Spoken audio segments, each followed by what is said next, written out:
ओम शांति। आज हम करेंगे 15 अप्रैल 1974 की मुरली। विघ्न विनाशक बनकर अंगद समान माया पर विजय प्राप्त करो। विघ्न विनाशक बनकर अंगद समान माया पर विजय प्राप्त करो।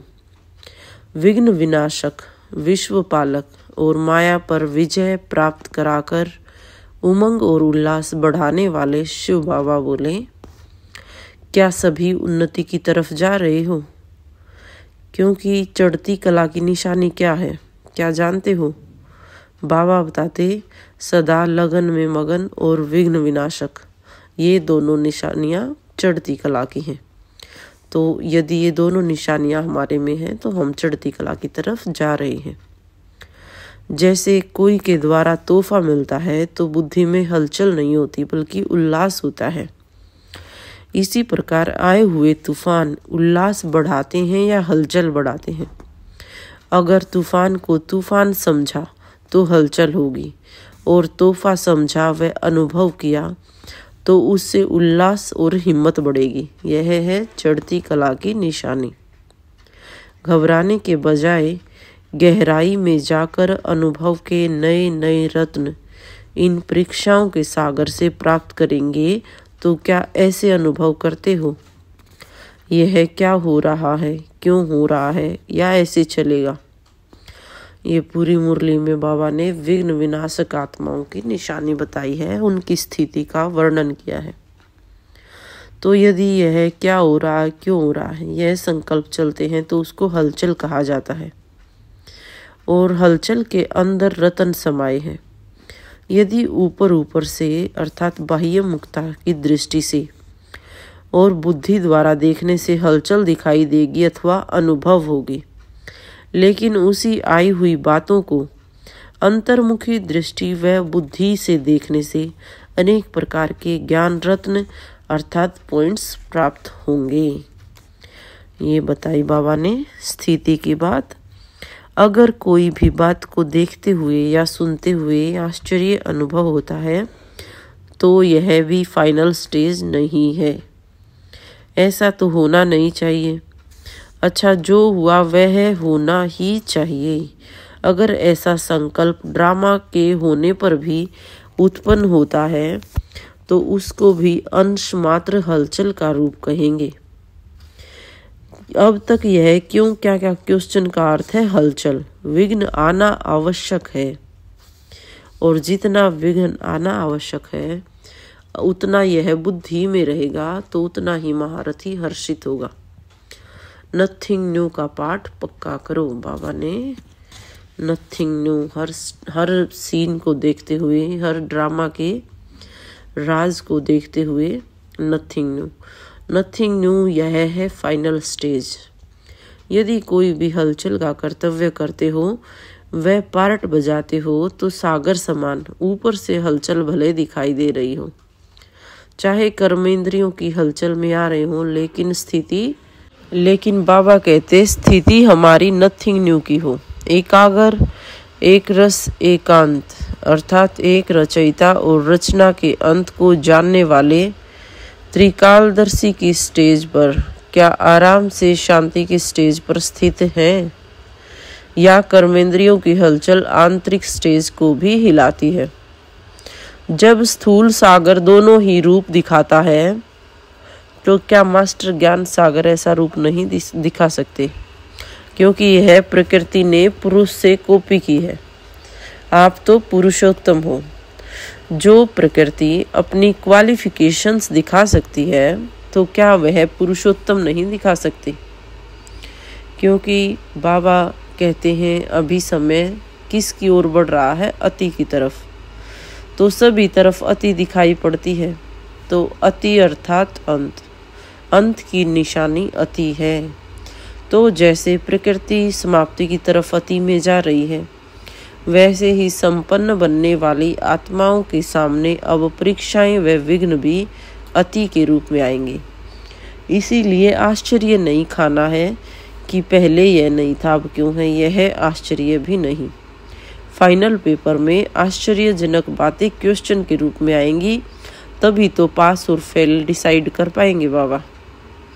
न चाहते हुए भी बुद्धि में क्वेश्चन उत्पन्न न हो। यही तो पेपर है, और है भी 1 सेकंड का पेपर। यदि क्यों का संकल्प आया तो चंद्रवंशी की क्यों में लग जाएंगे। और पहले चंद्रवंशियों का नहीं, सूर्यवंशियों का राज्य होना है। तो एक रस स्थिति में स्थित होने का अभ्यास निरंतर हो।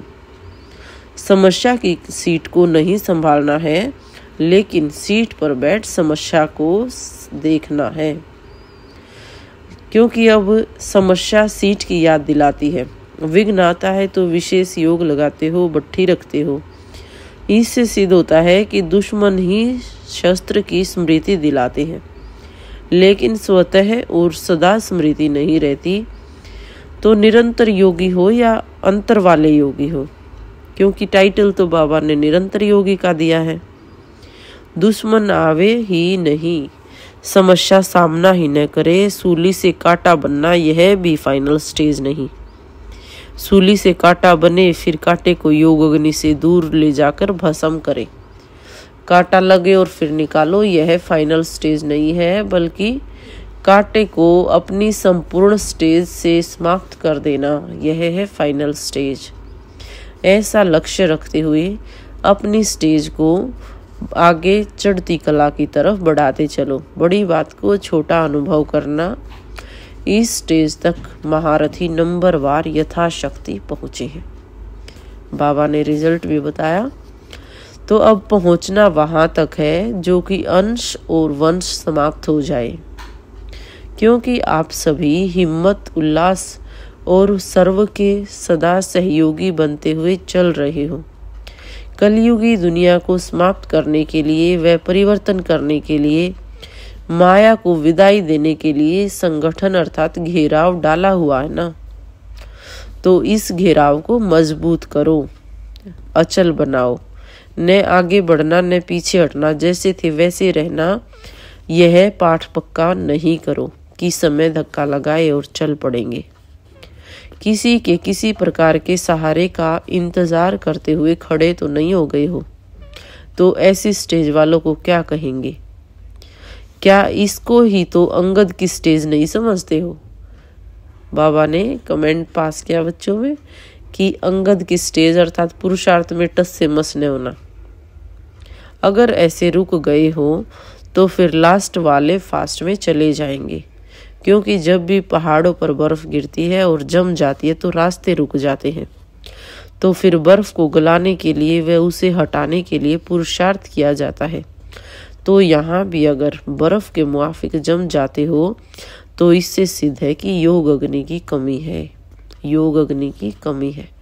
योग अग्नि को तेज करो व रास्ता क्लियर करो तो मिल जाएगा। मिली हुई हिम्मत और उल्लास के पॉइंट्स बुद्धि में दौड़ाओ तो रास्ता क्लियर हो जाएगा। अब की रिजल्ट में ऐसे आधे ही चल रहे हैं, इसीलिए इसको आगे बढ़ाओ। न पुरुषार्थ की गति में अंगद बनो, न माया से हार खाने के लिए अंगद बनो, बल्कि विजयी बनने के लिए अंगद बनना है। पुरुषार्थ की गति में और माया से हार खाने के लिए अंगद नहीं बनना है। अच्छा, ऊंच से ऊंच बाप द्वारा पालना लेने वाले, विश्व की पालना करने वाले विष्णु कुल की श्रेष्ठ आत्माएं, प्रकृति को भी परिवर्तन करने वाली पुरुषोत्तम आत्माएं, विश्व के आगे साक्षात मूर्त पर सिद्ध होने वाली आत्माएं और योगी तो आत्मा के प्रति बाप दादा का याद प्यार और गुड मॉर्निंग। हम रूहानी बच्चों की रूहानी माता पिता बाप दादा को गुड मॉर्निंग। ओम शांति, ओम शांति। ये थी बाबा की कि अंगद की स्टेज की क्या निशानियां हैं, किस बात में हमें अंगद बनना है, किस में नहीं बनना है। नथिंग न्यू का पाठ को पक्का करना है और पुरुषार्थ में योग अग्नि को बढ़ाना है। ये थी बाबा की बहुत ही अच्छी मुरली। विघ्न विनाशक बनकर अंगद समान माया पर विजय प्राप्त करो। शुक्रिया बाबा। ओम शांति, ओम शांति, ओम शांति।